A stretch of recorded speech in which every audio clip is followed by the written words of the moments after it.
tardes, buenas noches o buenos días, según la hora en la que nos esté viendo. Yo soy Pepe Tachas y soy autor de libros, particularmente de un libro que se llama 10 de terror. Este libro, como su nombre lo indica, hace una recopilación de 10 leyendas. Y entonces yo escribí las versiones de una manera muy simple, pero me gustaría invitarlo a que usted escriba leyendas. Las leyendas están en todos lados. Por lo regular en nuestras familias es muy común que estemos alrededor de la mesa, que estemos platicando, y basta con que uno cuente una historia de esas que conocemos como de miedo para que todo aquello empiece. Alguien se acordará de otra, alguien se acordará de otra y de otra. Si usted va a empezar a escribir leyendas, por favor no escriba había una vez, porque ese es el principio de los cuentos de hadas. Las leyendas se comienzan a escribir con a mí me dijeron, a mí me contaron, se dice que, y es entonces cuando comienza la narrativa. ¿Qué debemos de saber de una leyenda? Que las leyendas tienen dos planos: el plano de la muerte y el plano de la vida. Alguno de los personajes hace un tránsito de uno a otro plano. Por ejemplo, cuando contamos historias de aparecidos, que en una casa se aparece a alguien que ya murió, bueno, esto significa que el aparecido, que tiene que estar en la muerte, hace un viaje al mundo de los vivos y de pronto genera estas mismas presencias. Algunas veces es el vivo el que entra, por ejemplo, a un panteón y dentro del panteón le suceden cosas extraordinarias, o a una iglesia, o a una casa vieja. Bueno, entonces el vivo está entrando hacia el mundo de la muerte. Este tránsito, este ir y venir, permite que las historias, que las leyendas sean contadas. Hay un diálogo, hay una relación entre la vida y la muerte. Los personajes de leyendas son característicos y las leyendas son de todos lados. A mí me encanta mucho escribir leyendas porque no le pertenecen a nadie, no son de nadie, son de quien las cuenta y son como las cuentan. Las historias cambian, las historias son variadas, son distintas. Una vez llegué yo a una escuelita que está en Monclova con niños de primer año, y esta escuelita está cercana al panteón cercano a donde está el estadio de béisbol de Acereros. Le estoy hablando de hace 12, 14 años. Y empezamos con el tema de leyendas. Un niño de primer año me contó la historia de una señora que iba caminando por afuera del panteón. Esta señora llevaba un costal. Se detuvo un coche y le dijo, yo la llevo, señora. Ella le preguntó que estaba seguro y le dijo que sí. Le dijo, voy a mi casa. La señora se subió al coche, el señor avanzó varias cuadras, tuvo un frenón intempestivo porque casi chocan, y cuando la señora le dice, aquí me bajo, aquí vivo, aquí es mi casa, se baja y el conductor del coche se da cuenta que siguen en el mismo punto del panteón. Y la señora le dice, aquí te espero cuando quieras visitar. Esta leyenda que a mí me fascinó, que a mí me gustó, la recopilé en 10 de terror. Lo que le estoy diciendo, un personaje sale del mundo de los muertos y hace contacto con un personaje del mundo de los vivos. Cuando yo cuento esta historia, alguien me platica que en la carretera fulana de tal va una persona manejando y se encuentra a una mujer o a un hombre, según sea el caso, y le dan ride y se sube al carro y la llevan. De pronto en algún momento voltean y a quien subieron al coche ya no está, desapareció, o la vuelven a ver adelante. Varía mucho la historia. A veces es un niño, a veces es una niña.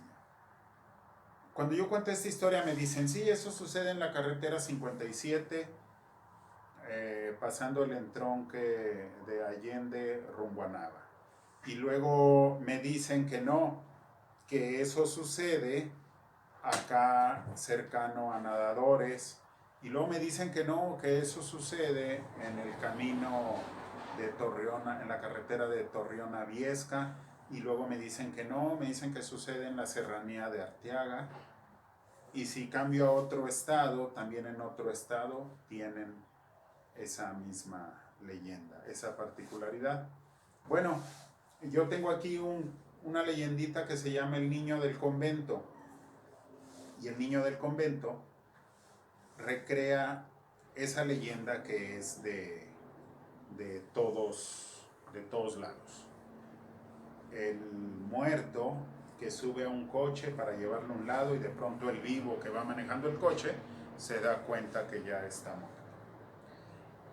En las leyendas, quien se aparece son hombres y también son mujeres.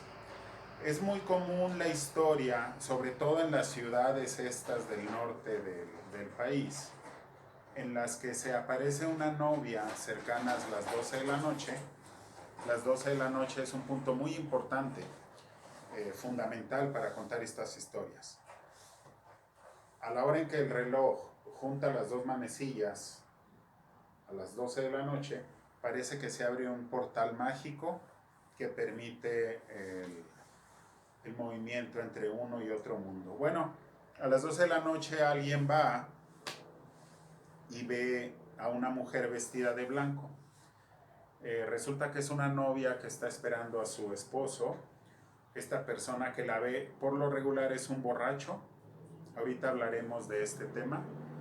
Se acerca y le dice que qué está haciendo, dice que está esperando a su esposo. Se envalentona y le dice, yo me caso con usted, y suenan las campanas.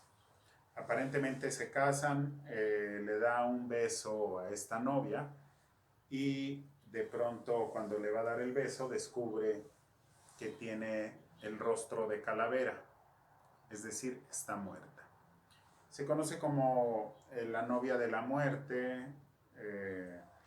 Se aparece en la iglesia fulana de tal de Durango, se aparece en la iglesia tal de otras ciudades, pero por lo general anda por ahí. Lo que le decía del borracho, también las leyendas sirven para educarnos, digámoslo así, entre comillas, sirven para que nos portemos bien. A las muchachas, cuando no las quieren dejar ir al baile, les dicen que no vayan a esos lugares de baile porque ahí se aparece el diablo. Y pues aquí en Saltillo tenemos al conocidísimo diablo del Tex-Mex, que se apareció en una discoteca, no sé si en los años 90, seguramente en los años 90. Por ahí alguien vio a un hombre apuesto que llegó en una gran camioneta y se le sale un zapato y se descubre que es el diablo. Esta misma leyenda surge en Durango también en un lugar de baile que se llama Cyclones, y muchísimo tiempo atrás en unos salones conocidos como Funapaz. Cuando se contaba seguramente esta leyenda en los años 40, en los años 30 del siglo pasado, este hombre llegaba en un caballo o en un carretón. Y ahora, como ya es tiempo moderno, pues llega en una camioneta muy lujosa, negra, huele a azufre. Todas y cada una de las leyendas tienen sus detalles. A los hombres que salen de la cantina borrachos, a los hombres que salen a la calle, se les castiga encontrando a mujeres que los llevan a su perdición. Quintana Roo, Yucatán, todo el mundo maya tiene la leyenda de la Ixtabay, que es una leyenda maravillosa. Sale un borracho de una cantina y junto a una ceiba, bajo la sombra de una ceiba, ve a una mujer muy muy bonita. Él la sigue y ya no está ahí la mujer, la encuentra en otra ceiba, mucho más adentro de la selva. Y entonces este hombre se va siguiendo a la mujer. Una vez que está en medio de la selva, la mujer se descubre, digámoslo así, y le hace saber que no pertenece a este mundo. ¿Cuál es la característica del Ixtabay? Que tiene una cola como si fuera una serpiente. Cuando el hombre se da cuenta de eso, se vuelve loco y se pierde en la selva o lo encuentran muerto al día siguiente. Entonces, pues no es conveniente salir a emborracharse porque se puede uno topar a esta Ixtabay, que es parecido a lo que le decía de la novia de la muerte. Los hombres borrachos encuentran a esta mujer afuera de la iglesia y caen en la tentación de casarse con ella. No hay que dejar ir a las muchachas al baile porque se les aparece el diablo. No hay que dejar ir a los niños al río porque se les aparece la Llorona. Y la Llorona se está llevando a los niños, se los lleva. Y ya conoce usted tantas versiones de la Llorona. Bueno, hay también historias que pertenecen a la familia. Era muy común a finales del siglo pasado, no sé, en 1980, 1990 incluso, que si vivían todavía nuestros abuelos, nos contaran historias de que en determinada casa se aparecía un hombre, de que en determinado lugar se aparecía una mujer. Y todas estas historias iban relacionadas con, valga la redundancia, con una relación. ¿Y qué es una relación? Una lista de bienes, de oro, de joyas, de cosas valiosas, que en tiempos de la Revolución, a principios de 1900, la segunda década, entrando a la tercera década en tiempos de los cristeros, los hombres ricos que eran acosados por todas estas bandas de guerrilleros, post-revolucionarios o revolucionarios, atacaban a los hombres ricos y ellos lo que hacían era hacer una lista de todos los bienes y enterrarla para luego regresar por ella. Pero por lo general siempre había una muerte por ahí, ya sea quien la enterraba para que no se quedara con el conocimiento de dónde estaba, pues lo mataban y lo enterraban junto con el tesoro. Esto generó una relación de leyendas de aparecidos con tesoros, con oro. Y es muy común que cuenten que donde se aparece alguien hay un tesoro. Todavía se dice, oye, ¿y ya escarbaron para ver si hayan el dinero? Es también aquí otra relación que tienen las leyendas. Los niños, cuando se aparecen niños menores de edad, antes se creía que los niños que morían sin ser bautizados se convertían en una especie de entidades que no encontraban el descanso divino. El descanso divino lo da la Tierra Santa. Por eso también hay tantas leyendas de aparecidos, de gente que murió y no fue enterrada en Tierra Santa. Y entonces ofrecen el tesoro que tienen a quien logre llevar sus restos a un entierro, ahora sí que como Dios manda. La religión está muy de la mano de las leyendas. Hay lugares en donde las leyendas que se cuentan tienen estrecha relación con la vocación del propio lugar. Por ejemplo, en los pueblos mineros es muy común que la gente vaya caminando por algún cerro, por algún camino y se abra una cueva. Y esta cueva, cuando entra ese caminante, está llena de tesoros, muchos, muchos tesoros, muchas joyas. En Durango, particularmente, se dice que hay un toro que tiene los ojos de fuego que está resguardando ese tesoro. Y él le ofrece a quien entra el tesoro y le dice todo o nada. Se tiene que llevar todo o no se lleve nada. Si la gente se aferra a empezar a juntar, pero no se lleva todo, la puerta no se abre. Hay gente que se ha quedado ahí en un afán de guardar, de guardar, de guardar y los toma la muerte. Entonces, por lo general, esa cueva también está llena de cadáveres, de calaveras, de huesos, osamentas. Hay gente que dice, no, pues me salgo, consigo un camión, consigo carretones y vengo por el dinero, pero la puerta nunca más se le vuelve a abrir. Esta es una leyenda propia de pueblos mineros.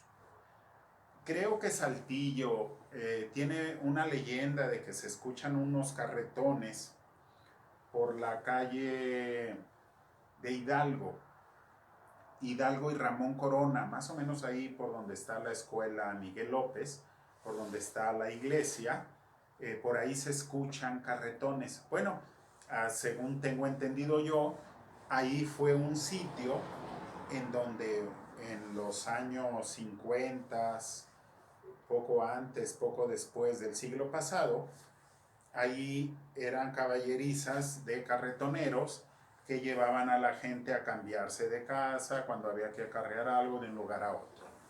Seguramente por eso ese lugar tiene estas leyendas en donde se escuchan y se ven carretones. Hay en la región centro, hay historias en donde se ve un tren fantasma. De repente está la gente sentada junto a las vías en frontera, si mal no recuerdo, y la gente empieza a ver que viene el tren, se prepara y de pronto ya no lo ve o lo escucha. El carretón, el tren está y se aparece por una vocación propia de ferrocarrileros. En las playas, en los mares, se aparecen barcos fantasmas, se aparecen entidades, ahogados que de pronto están por ahí. Las leyendas tienen relación con todo y con todo lo de nuestra vida. Yo les invito a que escuchen, se reúnan en familia, ahora con sana distancia, si están todos los de su casa, reúnanse y platiquen. Escarben un poquito en la mente. Encontraremos que en la casa en la que crecieron sus papás sucedía algo. En el barrio en el que crecieron sus abuelos sucedía algo. El tío abuelo venía y nos contaba historias. Todo eso es parte de un bagaje cultural propio de la leyenda. Me gustaría invitarlo a que escriba sus leyendas. Cuéntenos por escrito qué es lo que le cuentan sus papás, sus mamás, sus tíos, sus abuelos, sus abuelas, sus tías. ¿Qué es lo que se dice en el barrio? ¿Qué es lo que se dice en la ciudad en donde usted vive, en el pueblo en donde usted vive? Cuéntenos sus historias, por favor, escríbalas y mándelas. Mándelas aquí, puede ponerla en nuestros comentarios de este mensaje, puede ponerlo en las redes sociales de la Secretaría de Cultura y seguramente estaremos nosotros manteniendo viva esta relación entre la vida y la muerte.